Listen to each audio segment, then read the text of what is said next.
Hello hello hello, ठीक है।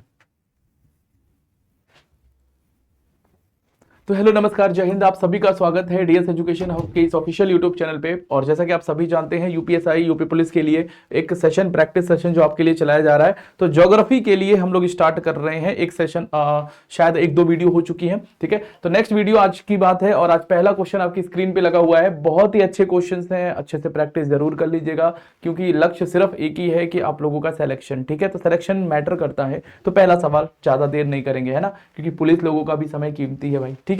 पहला सवाल, भारत का अक्षांश विस्तार, ये याद करो पिछली क्लासों में डिस्कस करा था ना, तो जानबूझ के मैंने ये क्वेश्चन रखे ताकि आपका देखूं कि रिवीजन आप लोगों ने करा है कि नहीं, रिवीजन भी और प्रैक्टिस भी, ठीक है। चलो सवाल क्या कह रहा है भाई, भारत का अक्षांश विस्तार क्या है। चल जा भैया पेन। भारत का अक्षांश विस्तार, अक्षांश विस्तार मतलब होता है लैटिट्यूडनल एक्सटेंशन। मैंने आपको बताया था, याद करो, थोड़ा सा तेज भी चलेंगे क्योंकि समय भी नहीं है ज्यादा आपके पास। अक्षांशी विस्तार मतलब ये वाली बात कर रहे हैं, नॉर्थ से साउथ का जो आपका ये विस्तार है। सबसे नॉर्थ पॉइंट याद करिए, मैंने बताया था आपको इंदिरा कॉल, कहा था या नहीं, इंदिरा कॉल, ठीक है। और इसका जो पॉइंट है अक्षांश कितना था, तो इसका था 37 डिग्री 6 मिनट, हाँ या ना। और सबसे साउथ पॉइंट जो है, जो मेन लैंड से कनेक्ट होता है, मुख्य भूमि से कनेक्ट होता है, ये होता है कैप कैमोरिन। क्या होता है, इसको हम लोग क्या पढ़ते हैं, कैप कैमोरिन पढ़ते हैं, कैप कैमोरिन, जो कि कन्याकुमारी में है, तमिलनाडु में है, ठीक है। और ये जो इसका अक्षांश होता है वो कितना होता है, इसका अक्षांश होता है 8 डिग्री 4 मिनट, 8 डिग्री 4 मिनट। तो अक्षांशी विस्तार भारत का कितना है, 8 डिग्री 4 मिनट से लेकर के 37 डिग्री 6 मिनट। और नोटेशन क्या है, क्योंकि ये हम बात कर रहे हैं नॉर्थ, नोटेशन क्या है, नॉर्थ, क्योंकि भारत की लोकेशन क्या है, भारत की लोकेशन है नॉर्थ ईस्ट हेमीस्फीयर। भारत की लोकेशन क्या है, उत्तर पूर्व गोलार्ध में स्थित है, नॉर्थ ईस्ट हेमीस्फीयर में है, ठीक है। तो याद रखना आप लोग। तो ये आपका हो जाएगा 8 डिग्री 4 मिनट नॉर्थ से लेकर के 37 डिग्री 6 मिनट नॉर्थ तक है। ऑप्शन देख लीजिए आप लोग भैया, ऑप्शन देख लो आप लोग, कहां पे है, कहां पे है भाई, 8 डिग्री 4 मिनट नॉर्थ से लेके 37 डिग्री 6 मिनट नॉर्थ तक, है ना। चलो अब तुम अच्छा ऑप्शन देखोगे ना तो तुम्हें एक ही जैसा लगेगा ऑप्शन सारे, है ना, बट ध्यान रखना गलती नहीं करना है, ठीक है। यहाँ पे देखो 8 डिग्री 4 मिनट हर जगह लिखा हुआ है, यहाँ पे भी लिखो, लेकिन यहाँ पे नोटेशन देखो, यहाँ पे एन लिखा है, यहाँ पे एस लिखा है, इसलिए ये ऑप्शन गलत हो जाता है, ठीक है। ध्यान रखना, यहाँ पे देखो, यहाँ पे एस लिखा है, एस में तो है नहीं, ठीक है। यहाँ पे देखो लिखा है एस, तो ये भी नहीं, दोनों एन है होना चाहिए, ठीक है। समझ गया क्यों है। पहला सवाल ये था, अच्छा क्वेश्चन था। नेक्स्ट क्वेश्चन करते हैं, एक मिनट। चलो नेक्स्ट क्वेश्चन है, ग्रेट चैनल भारत को किस देश से पृथक करता है, ग्रेट चैनल, है ना। अच्छा ये भी बता देना भाई, लास्ट क्लास में जो हम लोगों ने ज्योग्राफी करे थे, आप लोग को क्वेश्चन कैसे लगे थे, समझ में आया था कि नहीं भाई, ठीक है। मैंने बार बार बोलता हूं कि आप लोगों से हमारा कम्युनिकेशन कैसे होगा, तो आपके कमेंट के माध्यम से होगा, क्योंकि अभी जो क्लासेस जा रही हैं वो तो रिकॉर्डिंग मोड में जा रही हैं, लेकिन आगे जो है हो सकता हो आपको लाइव क्लासेस भी देखने को मिले। बट यही एक प्रॉमिस करना है कि आप लोग लाइव क्लास जब भी हो तो क्लास में जरूर प्रेजेंट होना, ठीक है। ग्रेट चैनल भारत को किस देश से अलग करता है। अच्छा ग्रेट चैनल आपने को सुना होगा, ठीक है। देखो अगर हम बात करें, जैसे ये भारत का मैप है, ठीक है, और यहाँ पे कहीं अंडमान निकोबार है, मान लो ये आइलैंड है, अंडमान निकोबार की मैं बात करूं, ये कुछ आइलैंड है, और यहाँ पे ये 10 डिग्री चैनल है, याद करो बताया था मैंने, ये 10 डिग्री चैनल है। 10 डिग्री चैनल क्या करता है, अंडमान को निकोबार से अलग करता है, ठीक है। ये जो पोर्शन है ये अंडमान बोला जाता है इसको, और इस वाले पोर्शन को निकोबार कहा जाता है, ठीक है, क्योंकि अंडमान और निकोबार अलग होते हैं एक दूसरे से, 10 डिग्री चैनल से अलग होते हैं, ठीक है। और यहीं पर आपको देखने को मिलेगा, अरे भैया ये तो मिट गया पूरा, ठीक है कोई बात नहीं, यहीं पे देखने को मिलता है आपको एक पॉइंट जिसको हम लोग बोलते हैं इंदिरा पॉइंट, इंदिरा पॉइंट। ये भारत का सबसे दक्षिणतम बिंदु है, ये भारत का सबसे दक्षिणी हिस्सा है, सबसे दक्षिणी बिंदु है, southern most point of India कहते हैं इंदिरा पॉइंट को। कहां पर है, तो ये क्योंकि निकोबार है, इस वाले पॉइंट को हम लोग कहते हैं ग्रेट निकोबार, इस वाले पॉइंट को क्या कहते हैं हम लोग, ग्रेट निकोबार कहते हैं। तो अगर सवाल ये कभी एक्चुअली में पूछ ले आपसे कि इंदिरा पॉइंट कहां पे लोकेटेड है, तो आप ऑप्शन में अगर ग्रेट निकोबार है तो उसको टिक करना, आपको ग्रेट निकोबार में टिक करना है, ठीक है, यहीं पर है। इसका जो अक्षांश है ना वो आपका 6 डिग्री 4 मिनट है, यहां पे लिख दे रहा हूं, ऊपर लिख दे रहा हूं, 6 डिग्री 4 मिनट है इसका अक्षांश, ठीक है, जो भारत का सबसे दक्षिणी बिंदु है, ठीक है। अब यहां से इंदिरा पॉइंट से एक चैनल यहां पर अलग करता है, एक देश यहां पर है इंडोनेशिया। यही आप देखोगे ग्रेट निकोबार के पास में ही एक चैनल है जिसका नाम है ग्रेट चैनल, ग्रेट चैनल, और ये अलग करता है भारत को किससे, इंडोनेशिया से अलग करता है। मतलब कि यहीं पर पॉइंट में आपको यहीं पे कहीं पे इंडोनेशिया देखने को मिलेगा मैप में अगर देखोगे तो, ठीक है। तो ग्रेट निकोबार जो है, सॉरी ग्रेट चैनल जो है ये सेपरेट कर रहा है किसको, ये भारत को इंडोनेशिया से अलग करता है। तो या तो भारत और इंडोनेशिया ऑप्शन आए, या तो ऑप्शन आए ग्रेट निकोबार को क्या नाम है इंडोनेशिया से अलग करता है, कोई ऐसा भी ऑप्शन है, आप समझ जाना, ठीक है। तो किसको अलग कर रहा है भाई, इंडोनेशिया को अलग कर रहा है, तो हमारा डी ऑप्शन करेक्ट हो जाएगा, ठीक है। थोड़ा सा ये ध्यान रख लेना, ठीक है। इंडोनेशिया। श्रीलंका तो आप सभी जानते हैं कि भारत से श्रीलंका अलग होता है पाक जल संधि से। पाक स्ट्रेट आप लोगों ने तो पढ़ा ही होगा भाई, पाक स्ट्रेट तो आप लोगों ने पढ़ा ही होगा। तो पाक जल संधि से श्रीलंका अलग होता है, ठीक है। या एक खाड़ी भी पूछे किस खाड़ी से अलग होता है, तो मन्नार की खाड़ी, मन्नार की खाड़ी, सारे याद रख लेना आप लोग, ठीक है, श्रीलंका के बारे में। और श्रीलंका का पुराना नाम कभी कभी पूछ लेता है, क्या है श्रीलंका का पुराना नाम, सिलोन के नाम से जाना जाता है ये, ठीक है, सिलोन। एक नया प्रश्न बताता हूं श्रीलंका के लिए आपको, ठीक है, कि श्रीलंका जो है क्योंकि एक द्वीप है, द्वीपीय देश है भारत के साथ, इसका कनेक्शन कैसे है, वाटर बाउंड्री है ना, भारत का पड़ोसी देश नहीं होता है ये, क्योंकि लैंड बॉर्डर से नहीं लगा है, ये वाटर बॉर्डर से लगा है। तो भारत का ये जलीय देश है, जलीय पड़ोसी देश है हमारा देश का, ठीक है। तो श्रीलंका की खोज कभी कभी आपसे पूछ लेना कि श्रीलंका की खोज जो है अप्रॉक्स किस कब हुई थी या किसके द्वारा करी गई थी। तो मैं आपको बताऊं कि पुर्तगालियों के द्वारा ही श्रीलंका को खोजा गया था, ऐसा भी कहीं कहीं बताया गया है ना। कहा गया है कि लगभग 1505 के आसपास में, 1505 के आसपास में पुर्तगालियों के द्वारा श्रीलंका की खोज करी गई थी। तो कहने का मतलब बहुत आसान सी भाषा में बता रहा हूं, हो सकता है आप गूगल करके देखोगे, हो सकता है कुछ ऊपर नीचे डेट वेट हो सकता है, लेकिन मेरा पॉइंट बस ये बताने का था कि कहीं भी क्वेश्चन अगर ये पेपर में आ जाए कि लाइक श्रीलंका की खोज किसके द्वारा करी गई, मान लो ऑप्शन आएगा पुर्तगालियों के द्वारा, फ्रांसीसियों के द्वारा, डचों के द्वारा, ऐसे अंग्रेजों के द्वारा, तो पुर्तगालियों के द्वारा माना जाता है 1505 के आसपास में, ठीक है, ध्यान रखना। Okay okay. एक सवाल और पूछा गया है हमारे एग्जामों में कि श्रीलंका की सबसे बड़ी नदी का नाम बताइए। जैसे भारत में सबसे बड़ी नदी होती है गंगा नदी, ठीक है, ऐसे श्रीलंका का पूछे तो श्रीलंका की सबसे बड़ी नदी है महाबेली गंगा। नाम याद रख लेना, कभी पेपर में आ जाए तो बस टिक कर देना महाबेली गंगा। तो महाबेली गंगा क्या है, ये श्रीलंका की सबसे बड़ी नदी है, बस इसको याद कर लेना, ठीक है। चलो मालदीव, मालदीव के साथ भी आपको पता ही है कि हमारा वाटर बाउंड्री के साथ शेयर होता है भारत। ये दो देश ऐसे हैं श्रीलंका और मालदीव जो भारत के द्वीपीय देश कहलाते हैं। ये श्रीलंका मालदीव क्या कहलाते हैं भारत के, ये कहलाते हैं द्वीपीय देश।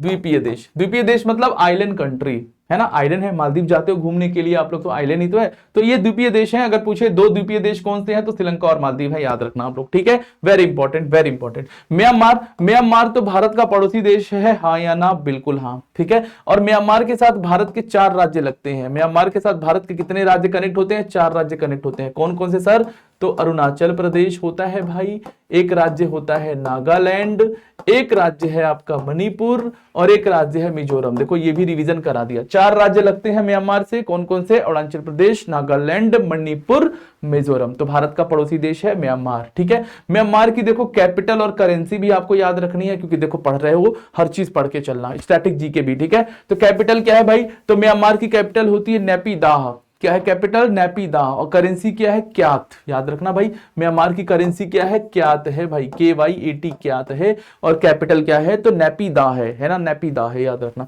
ऐसे मालदीव का भी पूछ ले, ऐसे आपको कहोगे सर आपने बाकी का तो नहीं बताया, बता दे रहे। मालदीव का जो कैपिटल है वो है माले और करेंसी मालदीव में चलता है रुपया, ठीक है। श्रीलंका, श्रीलंका की कैपिटल आप सभी जानते हो, एक तो कोलंबो है और एक श्री जयवर्धने कोट्टे है ना, ये कैपिटल है। एंड जो है श्रीलंका की जो करेंसी है वो रुपीज ही कही जाती है। इंडोनेशिया भी देखोगे, इंडोनेशिया में भी रुपया चलता है करेंसी के रूप में, ठीक है। और इंडोनेशिया की कैपिटल की बात करूं तो वैसे तो कैपिटल इसकी जकार्ता है, लेकिन अब नई कैपिटल अगर आपसे पूछे, मतलब एक प्रपोज्ड कैपिटल भी है, क्योंकि जकार्ता डूब रही है, क्योंकि आइलैंड है तो डूबता रहता है। तो नई कैपिटल इंडोनेशिया की पूछे तो नूसंतारा है। क्या है, नूसंतारा, याद रखना है, ठीक है। तो ये बातें याद रखनी है आपको, कैपिटल, करेंसी वगैरह आप लोग अच्छे से पढ़ लेना, जरूर लास्ट टाइम पे रिवीजन कर लेना, ठीक है। ये अच्छा क्वेश्चन था, इस प्रश्न का उत्तर आपको मिल चुका है। अगला सवाल है, निम्न भारतीय राज्यों में किसकी अंतरराष्ट्रीय सीमा नेपाल से संलग्न नहीं होती है। क्या पूछा है, नहीं होती है, यानी कौन सा राज्य नेपाल से टच नहीं करता है, यही सवाल सिंपल सा पूछा है, ठीक है। तो पहले तो आपको याद रखना है कि मैं आपको बता देता हूं कि नेपाल क्योंकि भारत का पड़ोसी देश है और नेपाल के साथ जो है कौन कौन से राज्य लगते हैं, तो आइए बता देता हूं, मैं यहीं पे लिख देता हूं। नेपाल देखो कनेक्ट होता है, एक तो यूपी से कनेक्ट होता है, उत्तराखंड से लगता है, बिहार से लगता है, ठीक है। सॉरी, उत्तराखंड से कहां लगता है यार, एक मिनट,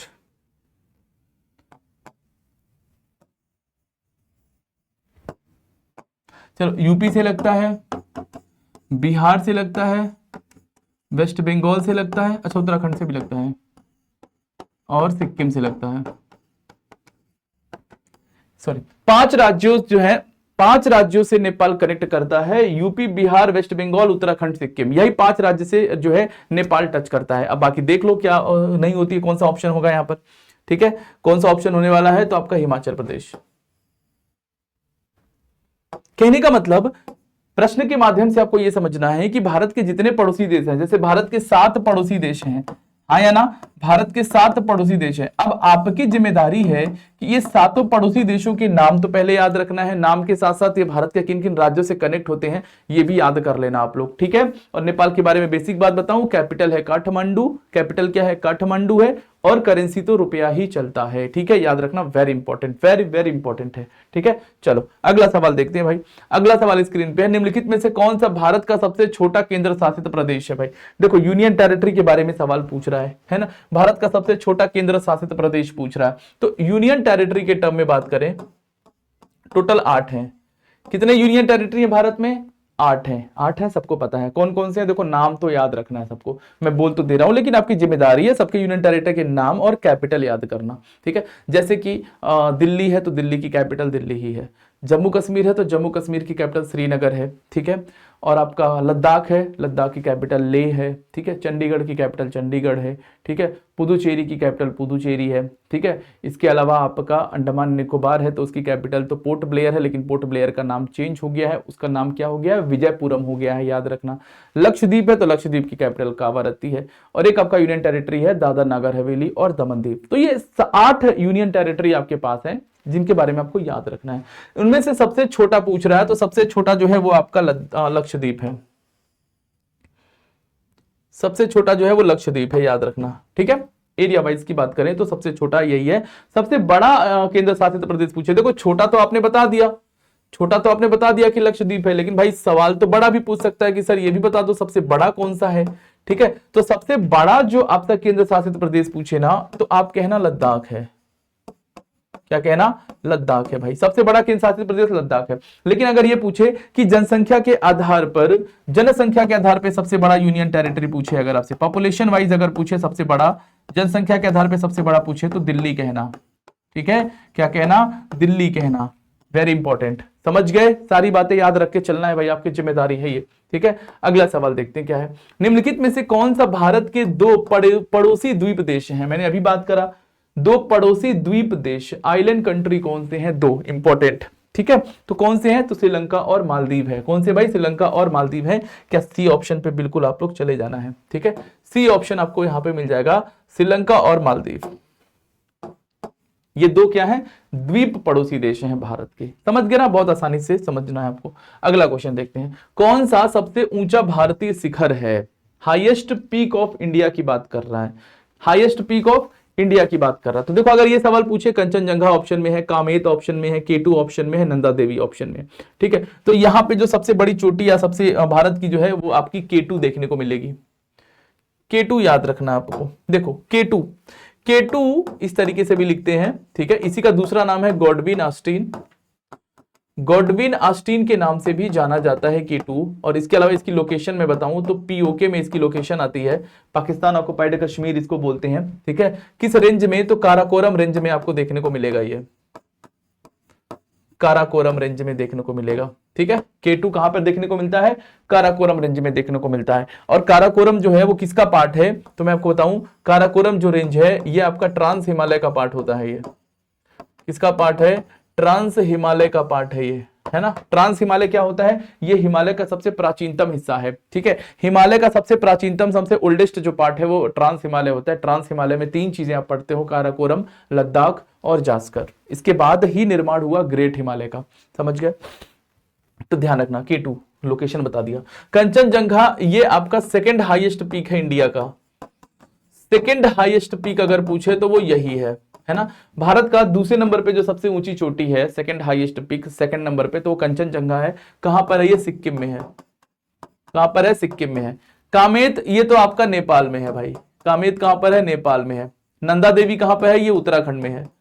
उत्तराखंड में है। यानी कि नंदा देवी के बारे में याद रखना, अगर सवाल ये पूछे कि उत्तराखंड की सबसे ऊंची चोटी का नाम बताइए, हाईएस्ट पीक ऑफ उत्तराखंड, तो नंदा देवी कह देना, ठीक है, वेरी इंपॉर्टेंट। अब भारत के 3 मैं चोटी बता दूं आपको, अगर 3 हाईएस्ट पीक बता दूं, जैसे सबसे पहले तो K2 है, दूसरे नंबर पे कंचनजंगा और तीसरे नंबर पे नंदा देवी है, तीसरे नंबर पे नंदा देवी है हाईएस्ट पीक के मामले में, ठीक है। तो इस प्रश्न का उत्तर K2 था। नेक्स्ट, पूर्वी तटीय मैदान का दक्षिणी भाग को कौन सा तट कहा जाता है? पूर्वी मैदान के दक्षिणी भाग को कौन सा तट कहा जाता है? देखो क्या कह रहा है, ये मैप है मान लेते हैं, और क्या कह रहा है, पूर्वी तटीय मैदान, तो ये आपका ये ईस्ट कोस्ट है, ये आपका वेस्ट कोस्ट है, मतलब कि ये पश्चिमी तट है और ये आपका पूर्वी तट है, हाँ या ना, ये तो पता है आपको, ठीक है। अब यही कह रहा है कि पूर्वी तटीय मैदान के दक्षिणी भाग को मतलब इस वाले भाग को कह रहा है, पूर्वी तट हो गया, पूर्वी तट में भी दक्षिणी भाग को कह रहा है, तो इस तट को क्या कहते हैं? इस तट को हम लोग कहते हैं कोरोमंडल तट। इस तट को क्या बोलते हैं? कोरोमंडल तट कहते हैं, कोरोमंडल तट। कोरोमंडल तट कहां पर है? तो ये तमिलनाडु में है, ठीक है। इवन तमिलनाडु और ये आंध्र प्रदेश है, तो तमिलनाडु और आंध्र प्रदेश को जो जोड़ने वाला तट होता है उसको कोरोमंडल तट कहते हैं। तो बेसिकली तमिलनाडु के तट को या तमिलनाडु के कोस्ट को हम लोग कोरोमंडल कोस्ट के नाम से जानते हैं, ठीक है। तो ये आपका इस प्रश्न का उत्तर तो हो गया, इस प्रश्न का उत्तर हो गया कोरोमंडल, ठीक है, कोरोमंडल। देखो अब ये आपका मालाबार क्या है? मालाबार क्या है? केरल के तट को कहते हैं ये, ठीक है, केरल के तट को मालाबार तट कहते हैं। जैसे ये वाला पोर्शन है, ये केरल वाला हिस्सा, ये वाला, तो इस तट को हम लोग क्या लिखते हैं? तो इसको हम लोग लिखते हैं मालाबार,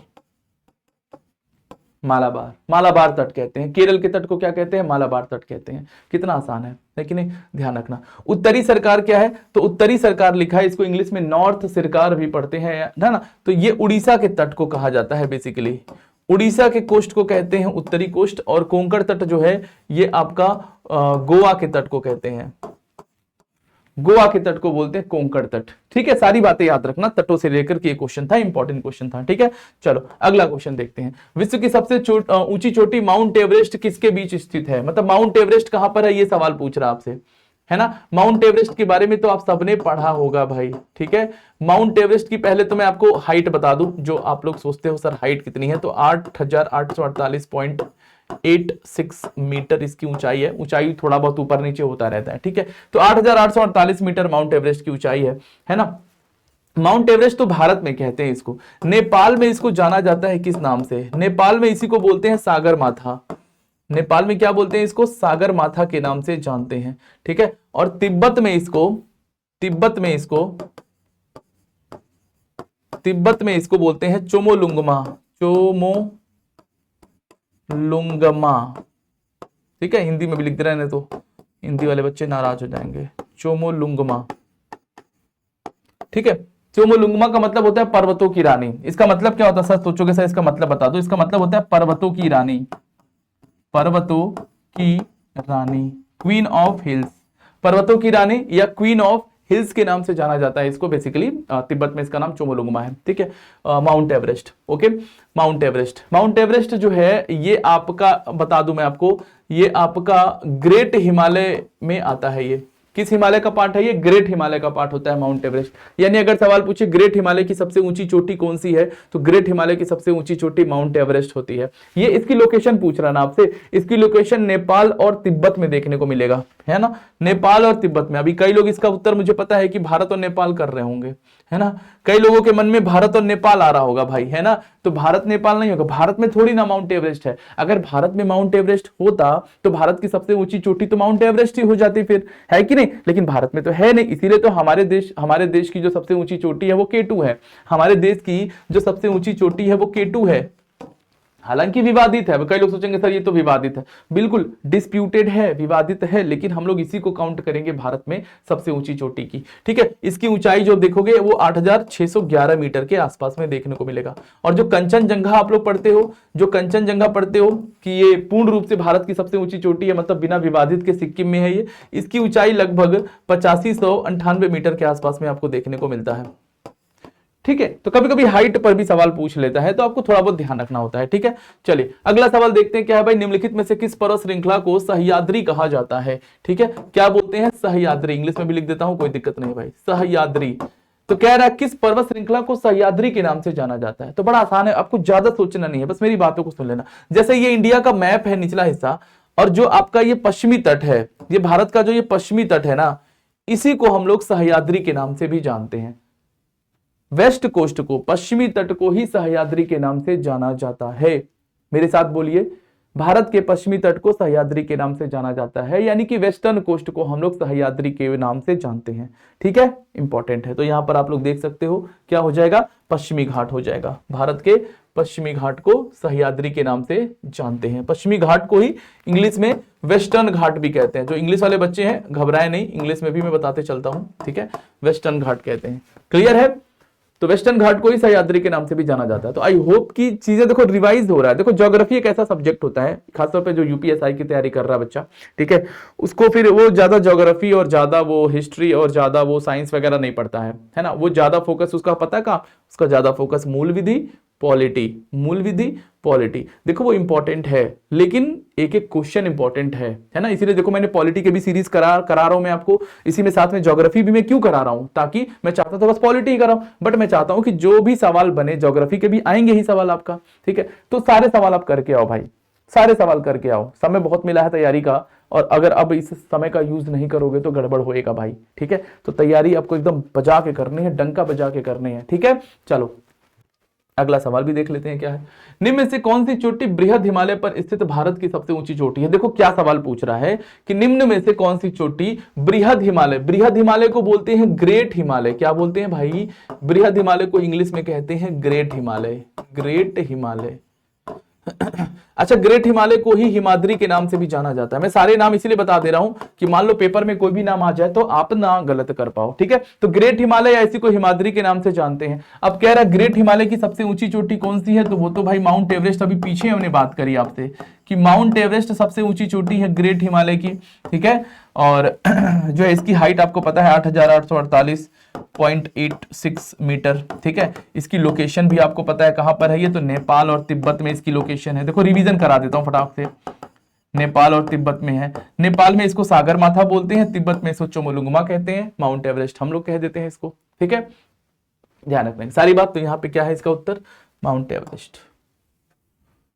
ठीक है, अभी कई लोग, वही कह रहा हूं ना मैं, कई लोग ये गलती कर देंगे। अब कई लोग हैं वो लोग माउंट K2 को भी टिक करेंगे, है ना। बट आपको ध्यान रखना है, आप मेरे से पढ़ रहे हो तो आपको कॉन्सेप्ट भी ध्यान रखना है। K2 क्या है, तो K2 तो आपको याद रखना है, ये भारत की सबसे ऊंची चोटी है। ठीक है, और ये आपका ट्रांस हिमालय का पार्ट है। किस हिमालय का पार्ट है, ये ट्रांस हिमालय का पार्ट है भाई K2, ट्रांस हिमालय का पार्ट है। ट्रांस का मतलब क्या होता है, ट्रांस का मतलब होता है पीछे का हिस्सा, यानी हिमालय बनने से पहले ये बना था, है ना। पीछे का मतलब सबसे पुराना हिस्सा है।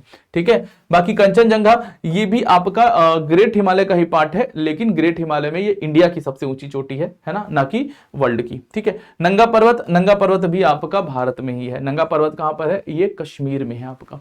चलिए अगला क्वेश्चन आ जाओ भैया। नेक्स्ट क्वेश्चन है, निम्न में से कौन सा क्षेत्र सामान्यतः पर्वत पाद में स्थित है।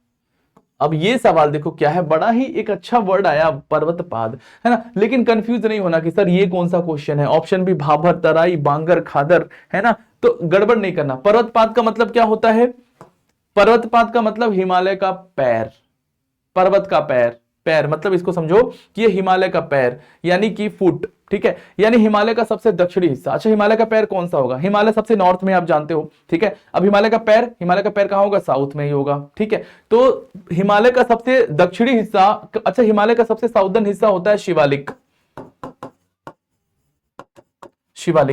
शिवालिक के बारे में आपने पढ़ा होगा। हिमालय के कितने पार्ट है, पहले ये मैं थोड़ा सा क्लियर कर दूं आप लोगों का। पार्ट ऑफ हिमालय अगर आपसे पूछे, पार्ट ऑफ हिमालय, ठीक है, पार्ट ऑफ हिमालय, हिमालय के भाग तो आप सभी जानते हैं हिमालय के 3 भाग हैं। एक होता है ग्रेट हिमालय, एक होता है मिडिल हिमालय, और एक होता है शिवालिक। ये हिमालय के 3 पार्ट हैं। इसके पहले बना था ट्रांस हिमालय। ठीक है, तो ग्रेट हिमालय, मिडिल हिमालय, शिवालिक। ठीक है, शिवालिक जो है ये हिमालय का सबसे साउदर्न हिस्सा है, सबसे दक्षिणी हिस्सा है। और शिवालिक के नीचे, शिवालिक के जस्ट साउथ में आप देखोगे तो जिस शिवालिक के नीचे जो साउथ का जो हिस्सा होगा, ठीक है, उसको हम लोग कहते हैं भाभर। उस हिस्से को कहा जाता है भाभर। क्या बोलते हैं, भाभर। भाबर, इंग्लिश में भी इसको भाबर ही कहते हैं, समझ रहे हो। तो शिवालिक के हिस्से, जो नीचे वाला हिस्सा है, याद रखना, शिवालिक क्षेत्र के पर्वत पाद पर स्थित है, पर्वत का पैर कहते हैं इसको, ठीक है। ये हिमालय की सबसे दक्षिणी और बाहरी श्रृंखला है, याद रखना है भाई, वेरी इंपॉर्टेंट, ठीक है। बताओ क्लियर है,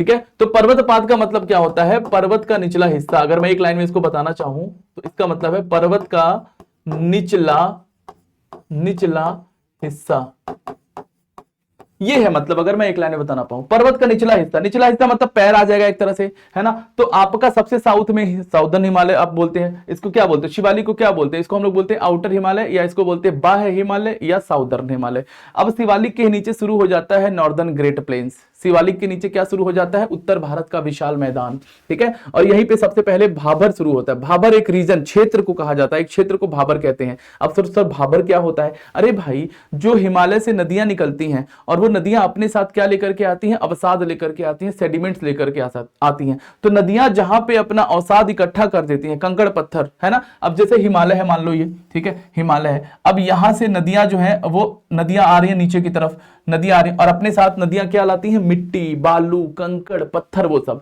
और ये इकट्ठा कर देती हैं किसी एक जगह पे। मान लो इकट्ठा कर दिया इन्होंने पत्थर वत्थर, है ना। तो इसी को क्या बोलते हैं, इसी रीजन को हम लोग बोलते हैं भाबर। इसी को क्या बोलते हैं, भाबर, ऐसे भी लिखते हैं, भाबर ऐसे भी लिखते हैं, ठीक है। जहां पे कंकड़ पत्थर बालू इकट्ठा नदियां कर देती हैं एक साथ, उसी को भाबर रीजन कहते हैं, ठीक है। तो इस प्रश्न का उत्तर क्या हो जाएगा, भाबर हो जाएगा, ठीक है, भाबर हो जाएगा। अच्छा, जब आप ये पढ़ोगे प्रॉपरली तो भाबर के जब साउथ में आओगे, एक तो भाबर आ जाएगा, नदियां यहां पे अपना सेडिमेंट्स, अपना अवसाद इकट्ठा कर देती हैं, फिर नदियां और आगे बढ़ेंगी, ठीक है। तो और आगे बढ़ेंगी यानी कि भाबर के साउथ में जाओगे तो तराई रीजन आएगा। तराई रीजन कहां पे आएगा, तराई रीजन आता है भाबर के साउथ वाले हिस्से में, है ना। तो धीरे धीरे ये सब पढ़ते हो ना, फिजिकल मैप जब पढ़ते हो इंडिया का, फिजियोग्राफिक डिवीजन पढ़ते हो इंडिया का, तो फिजियोग्राफिक डिवीजन भारत का 6 तरीके से किया गया है, ठीक है ना। आप लोग आगे पढ़ोगे ये सब, फिलहाल इसका उत्तर याद रखना भाबर है, ठीक है। अच्छा क्वेश्चन था, कौन सा पठार भारत की खनिज भारत का हृदय के रूप में जाना जाता है, यानी कि रूर ऑफ इंडिया, इसी को क्या बोलते हैं, भारत का रूर, भारत का रूर कहते हैं, भारत का रूर कहते हैं, या हृदय के रूप में, भारत का हृदय के रूप में बोलते हैं। खनिज जहां पे बहुत ज्यादा देखने को मिलता है, मिनरल्स जहां पे सबसे ज्यादा देखने को मिलते हैं, मिनरल्स वगैरह, खनिज वगैरह, तो ये आपका है, सबको पता है, छोटा नागपुर का पठार। छोटा नागपुर का पठार कहा जाता है, इसको क्या बोलते हैं, इसी को भारत का रूर कहा जाता है, या भारत का खनिज हृदय भी कहा जाता है, मिनरल हर्ट कहा जाता है, याद रखना, ठीक है, इंपॉर्टेंट है भाई। नेक्स्ट क्वेश्चन देखते हैं, इनमें से कौन सा राज्य पालघाट दर्रे से आपस में जुड़े हुए हैं। देखो पालघाट दर्रा, दर्रा क्या होता है, मैंने आपको बताया था, दर्रा क्या होता है, दर्रे मतलब होते हैं रास्ते, कि पहाड़ों के बीच में जो रास्ते काट के बनाए जाते हैं एक जगह से दूसरी जगह जाने के लिए, है ना। तो उसको दर्रा बोलते हैं, इंग्लिश में पास कहते हैं, पालघाट, पालघाट पास, इसको इंग्लिश में आप लिखोगे ऐसे, पालघाट पास, ठीक है। तो ये कहां पर है, पालघाट बेसिकली केरल में स्थित है, और केरल और तमिलनाडु जाने के लिए एक रास्ता है ये पालघाट पास। पालघाट कहां पर है, तो केरल और तमिलनाडु को जोड़ता है, ये केरल और तमिलनाडु को जोड़ता है। कहां पर है भाई, केरल और तमिलनाडु को जोड़ने वाला एक पास है जिसको पालघाट पास कहते हो। देखो ऐसे क्वेश्चन रैंडम आ जाते हैं पेपर में, है ना। ऐसे सवाल पूछ लेता है भाई, पालघाट दर्रा किस राज्य में स्थित है, पालघाट दर्रा किन 2 राज्यों को जोड़ता है ना। तो ऐसे सवाल आ जाते हैं पेपर में, ठीक है। जैसे क्वेश्चन आता है ना, जैसे क्वेश्चन आता है भाई आपका, बताइए कि जोजिला दर्रा, पढ़े होंगे आप लोग कि जोजिला दर्रा कहां पर स्थित है और किसको जोड़ता है। फिर आपने पढ़ा होगा बोमडीला दर्रा कहां पे स्थित है, किसको जोड़ता है, पढ़ा है या नहीं भाई। ये सब दर्रे पढ़े हैं कि नहीं आप लोग, हिमालय के दर्रे हैं ये सब, पासेज हैं हिमालय के भाई, है ना। तो सब आगे आपको मैंने पीछे क्लासों में बता रखे हैं, जो पीछे की ज्योग्राफी की वीडियो है मेरी, उसको जरूर देख लेना, सारे मैं एक दूसरे को लिंकअप करके बताता चलता हूं। तो मेरा बस यही आपसे कहना है कि वीडियोस को सारी देखा करो आप लोग, ठीक है। आप लोग को अगर लगे समय ज्यादा लग रहा है तो उस स्पीड को डबल कर लो, आपके तो यूट्यूब में ऑप्शन आता है ना, वो सेटिंग में जाकर के स्पीड को डबल कर लो, बढ़ा लो, ताकि जल्दी जल्दी देख लो। समय भी बचाना आपको, है ना, बहुत समय बचाते हो आप लोग। चलो तो ये ध्यान रखना आप लोग, ठीक है। अगला सवाल, जोजिला पास देखो किसे जोड़ता है ना। ऐसे कोई भी पास आपसे पूछा जा सकता है, यानी दर्रे तैयार कर लो आप लोग, पासेस तैयार कर लो आप लोग। सभी पासेस को मैंने याद करवाया था पिछली क्लासों में, जरूर देख लेना ज्योग्राफी की, ठीक है। तो जोजिला पास किसको जोड़ता है, तो जोजिला पास जोड़ता है आपका किसको, कश्मीर और तिब्बत नहीं, बिल्कुल भी नहीं, नेपाल तिब्बत नहीं, लेह कारगिल नहीं, लेह और श्रीनगर को जोड़ने का काम करता है ये, ठीक है। लेह और श्रीनगर, लेह कहां पर है, तो ये लद्दाख वाले रीजन में देखने को मिलता है आपको, और श्रीनगर है आपका जम्मू कश्मीर। ठीक है, तो जम्मू कश्मीर और लद्दाख के बीच जाने का जो रास्ता बनाया गया है वो पास बनाया गया, क्योंकि पहाड़ है सब, उसको काट काट के रास्ते बनाया गया, उसी को दर्रा, उसी को पास कहते हैं, वही आपका जोजिला पास। ठीक है, जोजिला पास कहां पर स्थित है? बेसिकली ये पास स्थित है तो जम्मू कश्मीर में ही, लोकेशन जो है इसकी जम्मू कश्मीर में ही है, जो जम्मू कश्मीर से श्रीनगर से कनेक्ट करता है। ठीक है, मतलब सॉरी, श्रीनगर और लद्दाख को जोड़ता है। ठीक है, ध्यान रखना, अच्छा क्वेश्चन था। शिपकीला दर्रा, एक और दर्रा मैंने लिया है क्वेश्चन में कि शिपकीला दर्रा हिमालय की किस घाटी में स्थित है। ठीक है, शिपकीला दर्रा के बारे में आपको थोड़ा बताऊंगा। शिपकीला पास क्या है, तो पहली बात याद रखना कि ये कहां पर है, ये हिमाचल प्रदेश में है। शिपकीला पास कहां पर है, तो ये हिमाचल प्रदेश में है, पहली बात। ठीक है, दूसरी बात कि शिपकीला दर्रा से ही एक नदी एंट्री करती है, तिब्बत से एक नदी आती है, तिब्बत से एक नदी निकलती है जिसको हम बोलते हैं सतलुज नदी, सतलुज रिवर।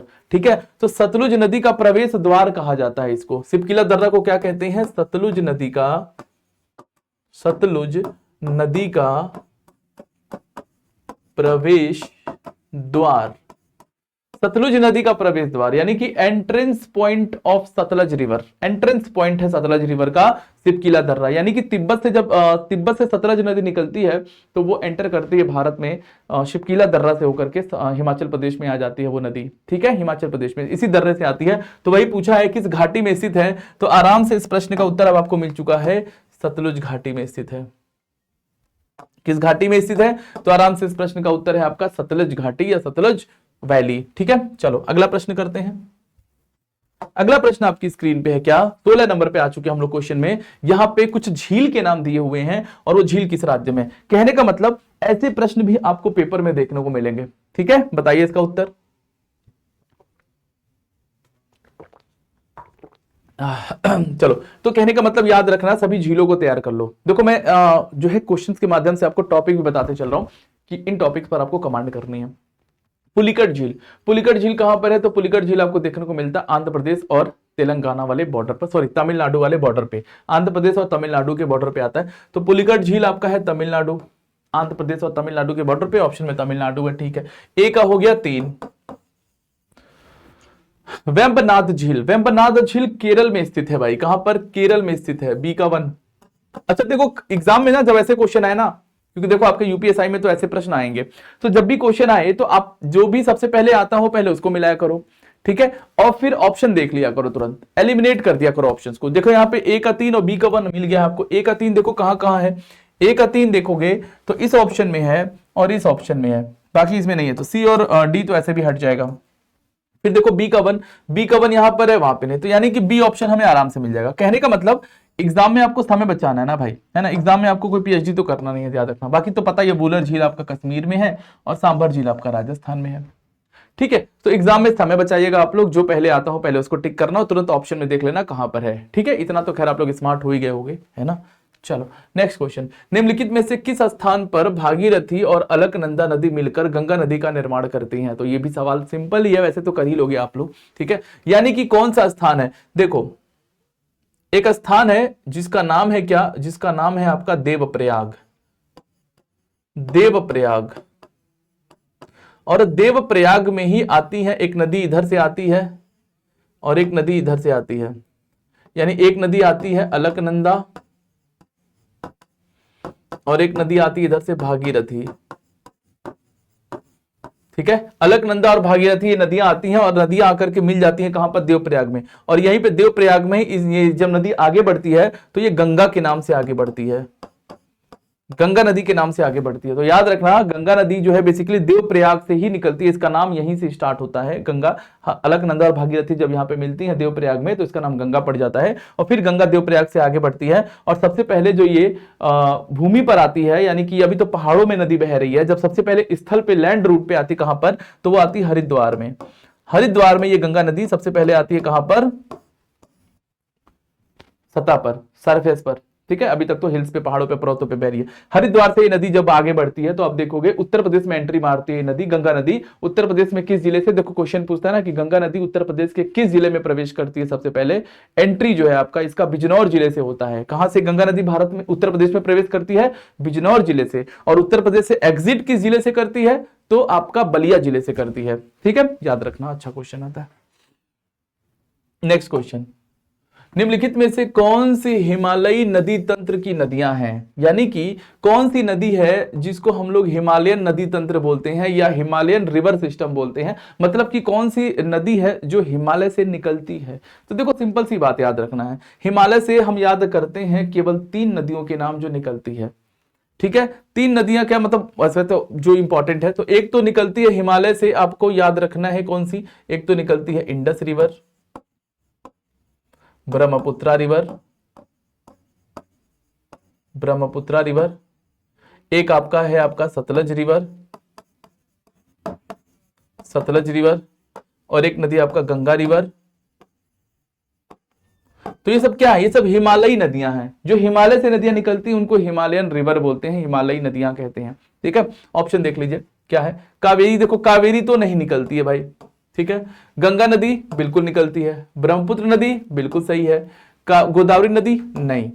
तो कौन सी नदी यहां पे आया, गंगा और ब्रह्मपुत्र, 2 और 3 इस प्रश्न का ठीक उत्तर होगा। 2 और 3 कहां पर है, ऑप्शन में, बी ऑप्शन में मिल जाएगा। बताओ भाई ठीक है, समझ में आई मेरी बात, बहुत अच्छा क्वेश्चन था, ठीक है। आगे बढ़ते हैं, नेक्स्ट क्वेश्चन नंबर 19 पर आते हैं। निम्नलिखित में से कौन सी नदी खंबात की खाड़ी में नहीं मिलती है, bay of Khambhat, bay of Khambhat मतलब कि खंबात की खाड़ी में नहीं मिलती है, ये प्रश्न पूछ रहा है। अच्छा प्रश्न है, बढ़िया प्रश्न है, ठीक है, बहुत अच्छे से आप इस प्रश्न का उत्तर दे सकते हैं। तो खंबात की खाड़ी यानी कि बे ऑफ खंबात, और खंबात की खाड़ी में कौन कौन सी नदी गिरती है अगर मैं ये आपको बता दूं पहले, ठीक है। तो एक ट्रिक याद रख लेना, समानता, कीवर्ड है समानता, ठीक है। समानता में क्या, स से याद रखना है साबरमती, कौन कौन सी नदी गिरती है मैं वो लिखवा दे रहा हूं, तो साबरमती, मां से याद रखना तो माही नदी, न से याद रखना नर्मदा नदी, और ता से याद रखना तापी नदी। तो ये नदियां हैं जो खंबात की खाड़ी में गिरती हैं, बे ऑफ खंबात में गिरती हैं। अब देख लो ऑप्शन एक बार, माही, साबरमती, मांडवी, तो यहां पे प्रश्न का उत्तर आपको मिल चुका है, ठीक है, मांडवी नदी। समझ गए ना, आसान प्रश्न है। चलो आज के सेशन का करेंगे ये लास्ट क्वेश्चन, ठीक है। This is the last question of today session, okay. तो this is the last question, क्या है भाई, निम्न में से कौन सा सही सुमेलित नहीं है, क्या बताना है, कौन सा सही सुमेलित नहीं है। तो 20वां क्वेश्चन है ये, ठीक है। और इसका ऑप्शन है दुलहस्ती परियोजना लिखा है रावी नदी, पोंग बांध व्यास नदी, गोविंद सागर जलाशय सतलज नदी, और टिहरी बांध भागीरथी नदी। कौन सा सही सुमेलित नहीं है आपको बताना है, कौन सी परियोजना किस नदी पर सही तरीके से नहीं लिखा हुआ वो आपको बताना है। देखो आपको मैं बता दूं, जो दुलहस्ती परियोजना है वो रावी नदी पर नहीं है, दुलहस्ती परियोजना आपको देखने को मिलता है चेनाब रिवर पर। ये कहां पर है, चेनाब नदी पर है, चेनाब रिवर पर है, ठीक है, रावी नदी पे नहीं है। तो हमारा यही पूछा सुमेलित नहीं है, तो ए ऑप्शन आपका सुमेलित नहीं है, ठीक है। तो ऐसे प्रश्न भी आपसे जो परियोजनाएं हैं वो पूछी जा सकती हैं। तो ज्योग्राफी में मिलेंगे और भी नए प्रश्नों के साथ, और भी अच्छे प्रश्नों के साथ, ठीक है। फिलहाल आज के लिए इतना ही। वीडियो कैसी लगी कमेंट बॉक्स में जरूर बताना, अच्छी लगी होगी तो लाइक कर देना, अदरवाइज तो आप बता सकते हो कि क्या कमी है क्या नहीं है, ठीक है। तो अगली क्लास में मिलेंगे, तब तक के लिए आप सभी को नमस्कार, टेक केयर, जय हिंद।